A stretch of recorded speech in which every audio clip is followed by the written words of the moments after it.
3 years ago, I started putting $500 every single month into ETFs. Not stocks, not crypto, not real estate, just ETFs. I put in $18,000 total. Today, that portfolio sits at $23,411.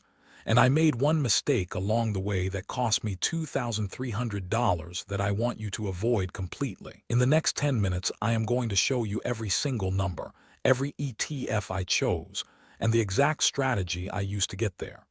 This video is for you if you have looked at your bank account, felt frustrated that your money is just sitting there doing nothing, and wondered whether $500 a month is even enough to matter. Spoiler, it absolutely is. I have been investing consistently for 36 months now, and I am going to walk you through the real portfolio value today, the math behind the compounding, and the behavioral trap that almost derailed everything. The most important lesson I learned involves something most people have completely backwards about how ETFs actually work, and I will get to that in the second half of this video. Let me start with the foundation. The first thing I had to figure out was which ETFs to actually buy. And I will be honest with you, I almost froze. There are over 4,300 ETFs available on major screeners today. That number is terrifying when you are just starting out. So I built myself a simple 3-part filter to cut through all of that noise. The first filter was expense ratio. I refused to invest in any ETF with an expense ratio above 0.20%. Think of it like a fee that quietly drains your account every single year. You never see a direct charge, but it compounds against you the same way returns compound for you.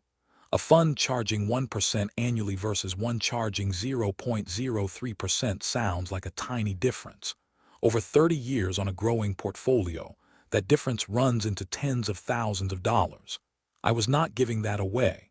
The second filter was broad market exposure. I did not want to bet on one sector, one country, or one trend. I wanted to own a slice of thousands of companies at once. That means an S&P 500 ETF as the core holding, and a total world ETF layered alongside it for international diversification. The S&P 500 has delivered roughly 10% annualized returns historically. Putting $500 a month into that for 30 years at that rate projects to around $1.14 million. That is not my number after 3 years obviously, but that is the trajectory I am riding. The third filter was automatic dividend reinvestment.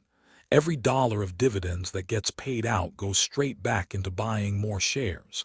Not into my checking account, not into a coffee, back into the ETF. This is the part most beginners skip over, and it is one of the quietest but most powerful wealth builders you can activate. By the way, here is something most people do not realize when they are picking ETFs. The fund name and the F.